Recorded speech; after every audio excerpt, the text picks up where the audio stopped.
After d4, black's most common defense is d5. Let's take a look at some popular alternatives for black. Black does not always play d5. Another way to prevent white's plan of playing e4 on the next turn is knight to f6. White still wants to play c4, controlling more space in the center before playing knight to c3. After e6, white plays knight to c3, threatening to play e4 on the next turn.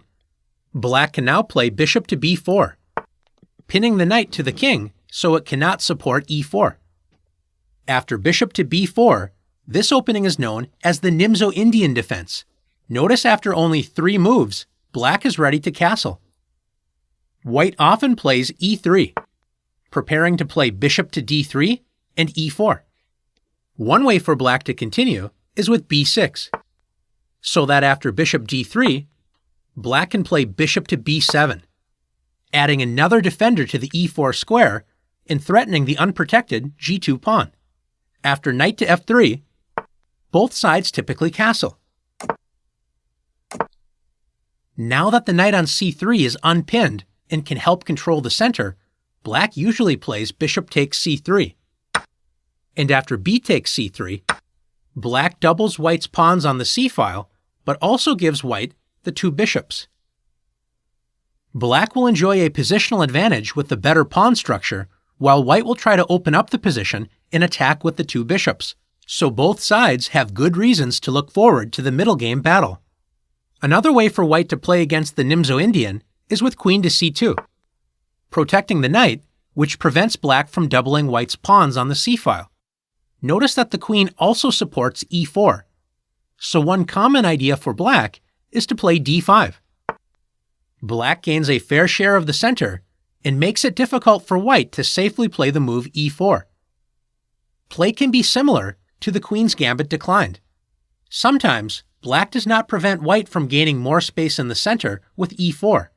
After g6, black fianchettos the bishop to g7 and plans on counterattacking white's large center.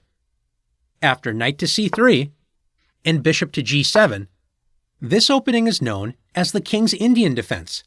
Black builds up a solid defense for black's king once it castles kingside, and notice that the bishop on g7 is already pointing at the d4 square. Black will aim to attack this pawn, as we will see. After e4 and d6, black prevents white from gaining too much space with e5 and also prepares to play e5 once black castles. After knight to f3, castles, and bishop to e2, black can play knight b to d7, preparing to play e5. After white castles, black strikes in the center with e5. This is black's main counterattacking strategy in the King's Indian. Black is ready to capture on d4, which will strengthen the dark-squared bishop's ability to attack on that diagonal. If white grabs more space with the typical d5, notice that once the pawn on d4 moves, the c5 square is no longer protected. Black can take advantage of the space left behind with knight to c5, joining the other knight in attacking e4. After queen to c2, developing the queen and protecting e4, we can see the main ideas of the King's Indian. White has more space and will try to grab more queenside space with b4.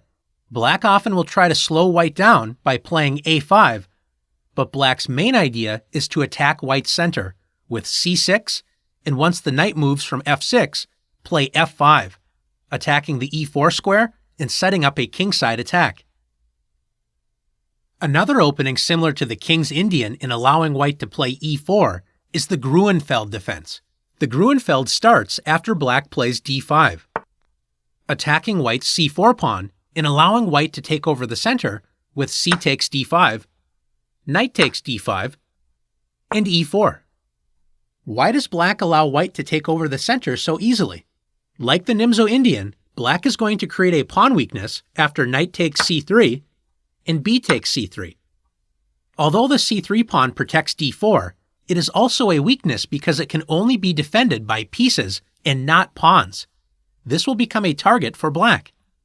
After bishop to g7, black's bishop lines up with the d4 and c3 pawns on the long dark square diagonal. After knight to f3, black plays c5, the key Gruenfeld move. Black allows white to gain a strong center in order to attack it. Notice white cannot take the c5 pawn because then black would play bishop takes c3, regaining the pawn and forking the king and rook. The plans for both sides in the Gruenfeld are clear. White will defend the center and at some point push the central pawns up the board, trying to create a passed pawn. Black will continue to place pressure on white's center, especially the d4 square. Gruenfeld games can often be very tactical, where one false step can end the game quickly. One more opening that is seen from time to time is the risky Dutch defense. Black plays f5, controlling the e4 square. This opening is considered very risky because it does not develop a piece and opens up black's king on the e8 to h5 diagonal. Black hopes to gain a kingside attack and is willing to risk king safety in order to attack. A simple way to handle the position for white is to play g3. In the Queen's Gambit, we mention white's light-squared bishop usually develops to the d3 square to enjoy the open diagonal. Notice that f5 blocks white's bishop if it tries to move to the d3 square, so white will often place the bishop on the long light-squared diagonal h1 to a8. After knight f6 and bishop to g2, white will simply castle kingside when black's weakened king position may cause trouble in the middle game for black. Now that you've learned many of the common d4 openings, it's time to test your knowledge.